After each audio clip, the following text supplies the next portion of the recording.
1961년 4월 17일 아카데미 시상식. 지미 스튜어트는 무대에 올랐습니다. 오스카를 받으러 온 게 아니었습니다. 그의 절친한 친구의 공로상을 대신 받으러 온 것이었죠. 그런데 마이크 앞에 선 순간 이 강철 같던 남자가 무너졌습니다. 목이 메었습니다. 눈물이 흘렀습니다. 수천 명의 관중이 숨을 죽였습니다. 그 친구의 이름은 게리 쿠퍼.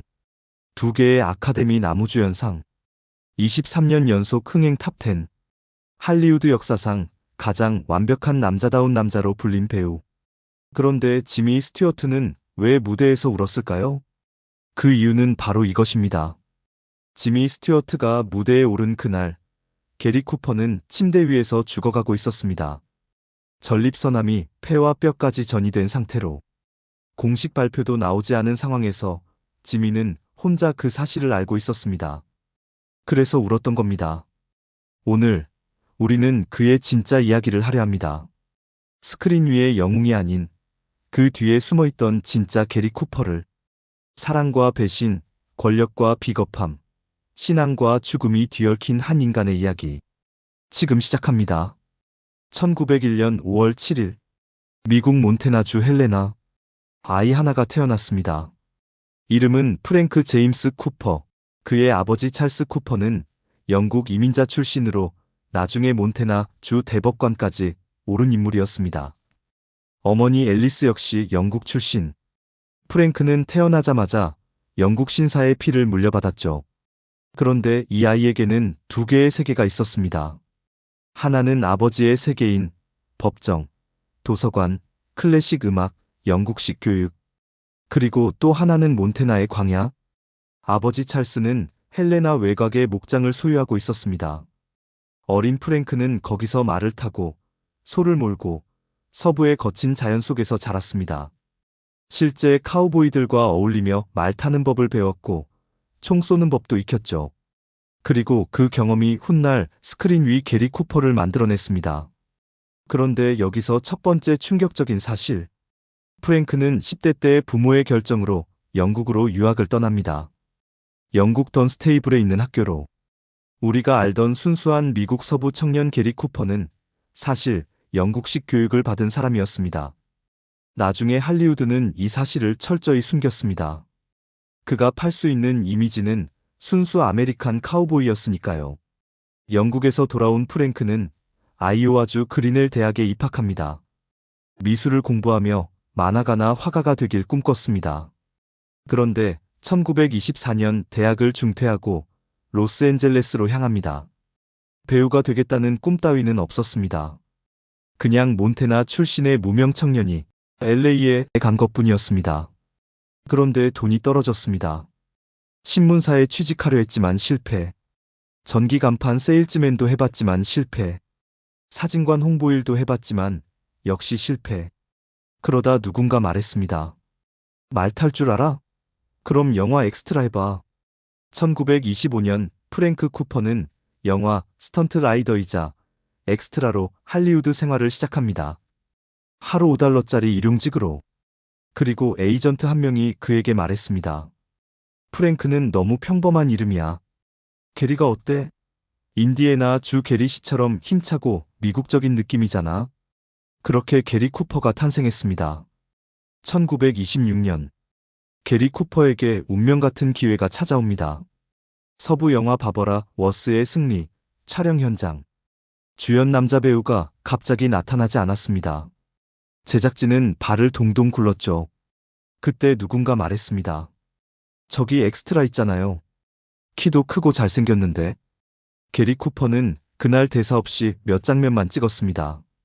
그런데 영화가 개봉하고 나서 관객들이 그 무명 엑스트라에게 열광했습니다. 그리고 그 소문은 파라마운트 스튜디오까지 퍼졌습니다.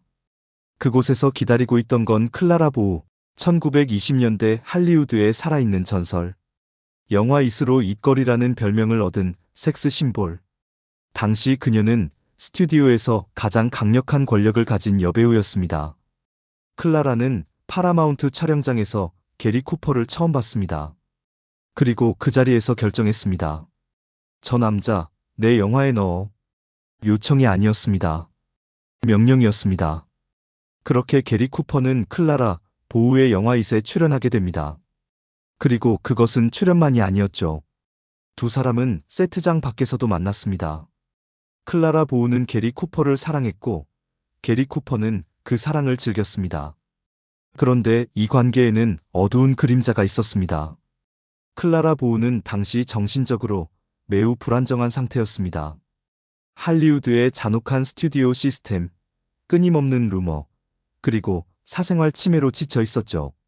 그녀에게 게리 쿠퍼는 위안이었습니다.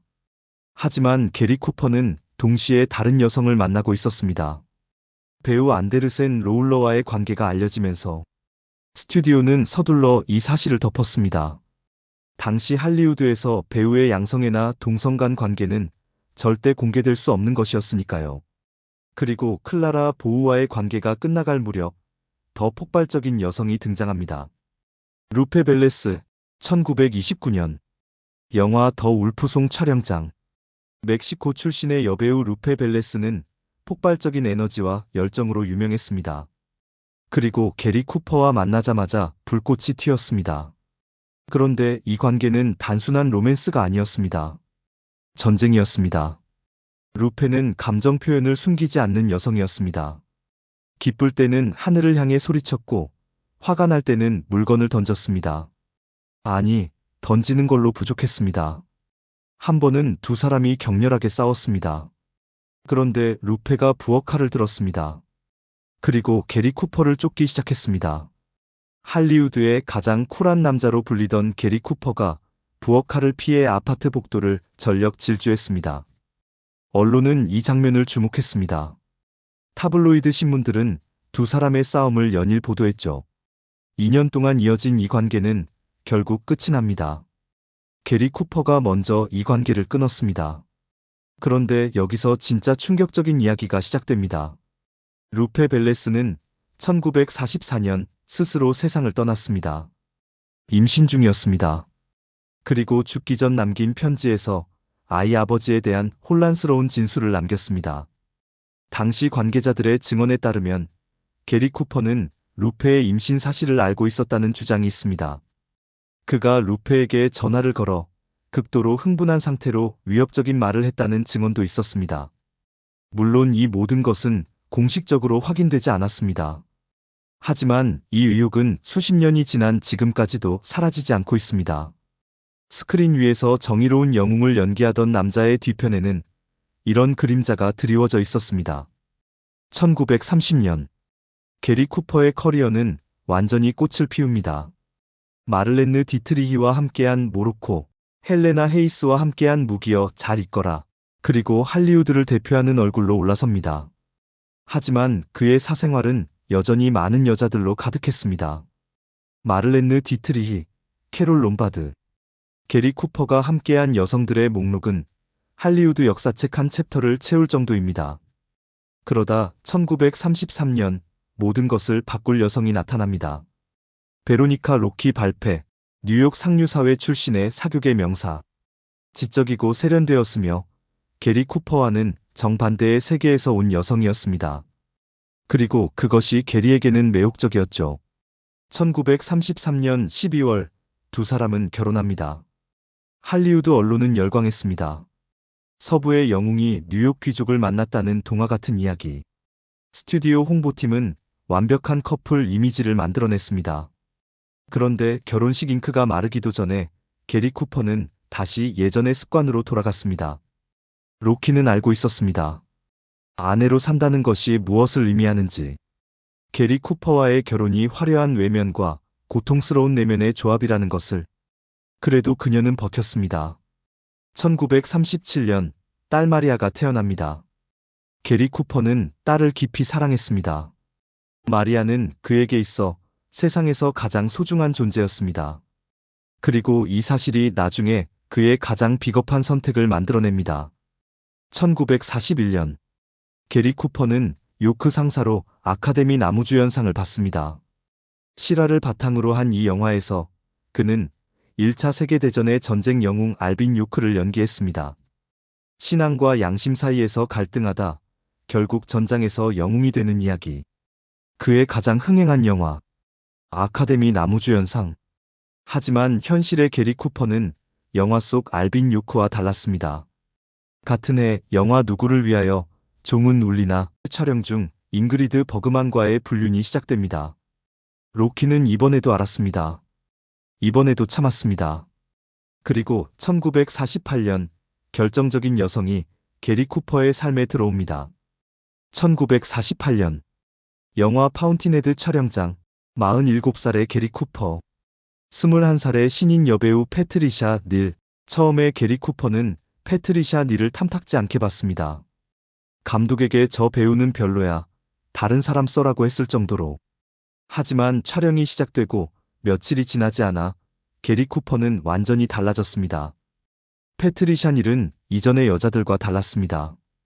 클라라 보우의 관능미도, 루페 벨레스의 폭발성도 아닌 깊은 지성과 따뜻한 유머, 그리고 그를 진심으로 이해하는 무언가가 있었습니다. 25살 나이 차이는 중요하지 않았습니다. 게리 쿠퍼는 처음으로 진짜 사랑에 빠졌다고 느꼈습니다.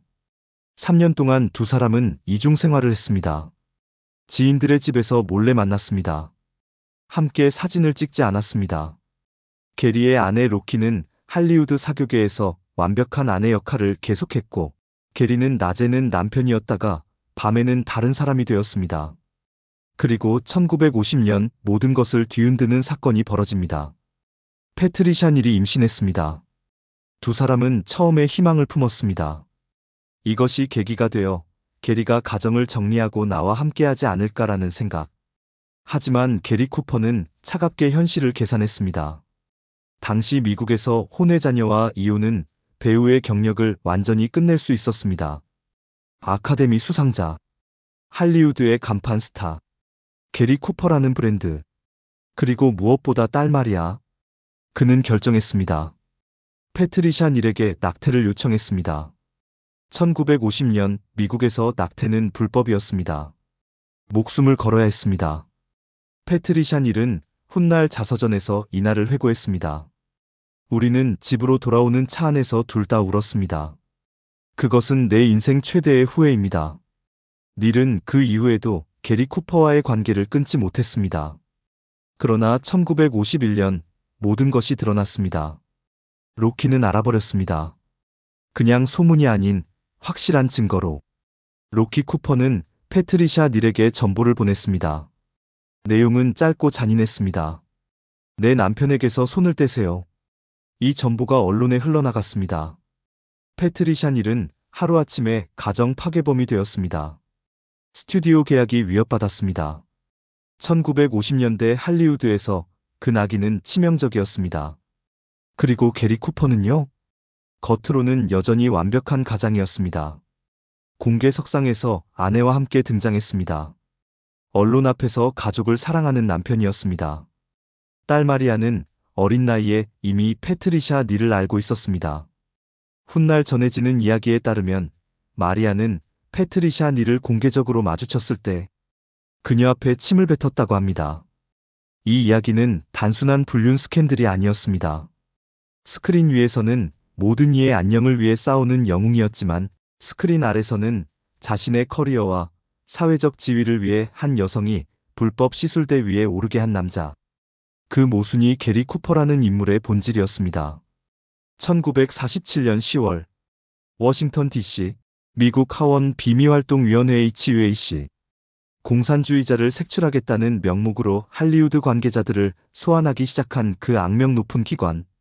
게리 쿠퍼가 호출되었습니다. 그는 우호적 증인으로 분류되었습니다.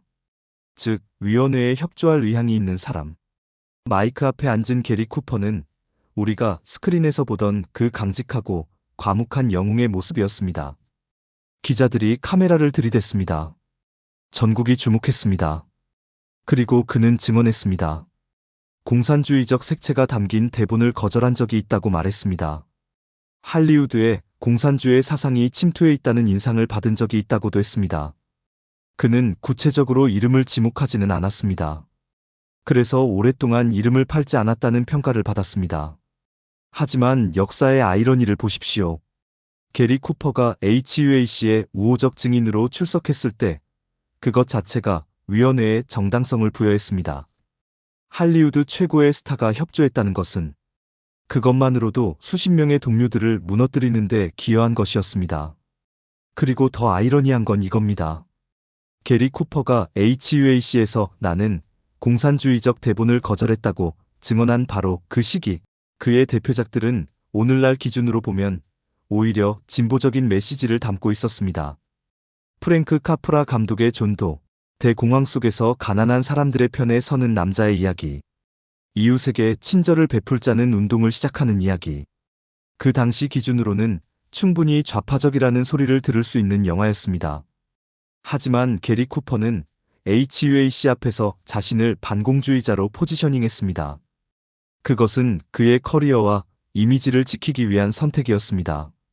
그 결과 그는 할리우드에서 많은 동료들에게 용서받지 못했습니다. 비록 이름을 직접 팔지 않았더라도 마녀 사냥에 협조한 인물로 기억되었습니다. HUAC 청문회는 수십 명의 작가, 감독, 배우들을 블랙리스트에 올렸습니다. 그중 일부는 다시는 할리우드에서 일하지 못했습니다. 게리 쿠퍼는 그 시스템 안에서 자신을 지켰습니다. 그것이 용기였는지 비겁함이었는지는 각자가 판단할 몫입니다. 1951년 게리 쿠퍼의 인생에서 최악의 해, 패트리샤 닐과의 불륜이 폭로되었습니다. 아내와 별거에 들어갔습니다. 25년 동안 쌓아온 흥행 파워가 처음으로 흔들렸습니다. 그 해 모션 픽처 헤럴드의 흥행 스타 탑10 목록에서 게리 쿠퍼가 처음으로 빠졌습니다. 51살. 할리우드에서는 노인 취급받을 나이. 스캔들로 상처받은 이미지. 많은 사람들이 그의 시대가 끝났다고 말했습니다. 그런데 1952년 믿을 수 없는 일이 벌어집니다. 영화 하이눈 서부마을의 보안관 윌 케인. 결혼식 날 그에게 복수하러 오는 악당들. 하지만 마을 사람들은 아무도 그를 돕지 않습니다. 그는 혼자서 싸워야 합니다. 이 단순해 보이는 이야기는 당시 미국의 메카시즘에 대한 날카로운 우화였습니다. 공포에 질린 군중, 혼자 양심을 지키는 한 남자. 영화는 폭발적인 성공을 거뒀습니다. 게리 쿠퍼는 두 번째 아카데미 나무주연상을 받았습니다. 51살에 커리어의 절정으로의 완벽한 귀환. 그런데 흥미로운 사실이 있습니다. 이 영화는 백악관에서 가장 많이 상영된 영화 중 하나가 되었습니다. 아이젠하워, 카터, 클린턴, 조지 W. 부시 대통령이 모두 이 영화를 백악관에서 관람했습니다. 스크린 위에 외로운 영웅 윌 케인. 현실의 게리 쿠퍼가 HUAC에 협조했던 남자라는 것을 알면서도 대통령들은 이 영화를 사랑했습니다. 그 후 게리 쿠퍼는 다시 아내 로키와 화해합니다. 가톨릭으로 개종합니다. 딸 마리아와의 관계도 회복했습니다. 겉으로 보기에는 완벽한 해피엔딩처럼 보였습니다. 하지만 게리 쿠퍼의 몸은 이미 다른 신호를 보내고 있었습니다. 1960년 게리 쿠퍼는 전립선암 진단을 받습니다. 처음에는 스튜디오와 가족들만 알고 있었습니다. 언론에는 공개되지 않았습니다. 게리 쿠퍼라는 아이콘의 이미지를 지켜야 했으니까요. 그의 말, 그는 마이애미에서 열린 권투 경기를 관람했습니다. 턱시도를 입고 미소를 지으며. 하지만 사진을 자세히 보면 얼굴이 앙상하게 말라 있습니다. 키 190cm에 그 당당했던 체구가 사라졌습니다. 암은 이미 폐와 뼈로 퍼져 있었습니다. 극심한 통증 속에서도 그는 카메라 앞에서 웃었습니다. 1961년 4월 17일 아카데미 시상식. 지미 스튜어트가 무대에 올라 게리 쿠퍼의 공로상을 대신 받았습니다. 그날 지미는 아직 공식 발표가 나지 않은 게리의 상태를 알고 있었습니다. 공식 발표는 한 달 후에 나왔습니다. 1961년 5월 13일 게리 쿠퍼는 60살의 나이로 세상을 떠났습니다. 자신의 생일로부터 단 6일 후 죽기 전 그는 한 가지 일을 했습니다. 해밍웨이에게 편지를 썼습니다. 20년을 함께한 절친한 친구에게. 그리고 한 달 후 어니스트 해밍웨이도 스스로 세상을 떠났습니다. 어떤 사람들은 해밍웨이가 게리 쿠퍼의 죽음에 충격을 받아 마지막 의지를 잃었다고 말합니다. 두 거장의 죽음이 한 달 간격으로 겹쳤습니다. 게리 쿠퍼, 2개의 오스카, 23년 연속 흥행 탑10, 대통령들이 사랑한 영화배우, 할리우드 황금 시대의 아이콘, 그리고 그 뒤에 한 여성을 불법 시술대 위에 올린 남자, 마녀사냥 앞에 고개를 숙인 남자, 스캔들 속에서도 이미지를 지키기 위해 아내와 딸을 방패로 삼은 남자, 하지만 또한 마지막 순간까지 품위를 잃지 않으려 했던 남자, 암의 고통 속에서도 친구들에게 먼저 안부를 물었던 남자, 죽어가면서도 딸 마리아에게 아버지로 기억되길 원했던 남자. 우리는 영웅을 원합니다. 스크린 위의 윌 케인처럼 두려움 없이 혼자서 정의를 위해 싸우는 완벽한 인간을. 하지만 현실의 게리 쿠퍼는 우리와 다르지 않았습니다. 탁월한 재능을 가졌지만 욕망에도 충실했고, 때로는 비겁했고, 사랑 앞에서 무너졌으며 두려움 앞에서 타협했습니다. 그것이 바로 인간이라는 것입니다. 하이눈의 마지막 장면.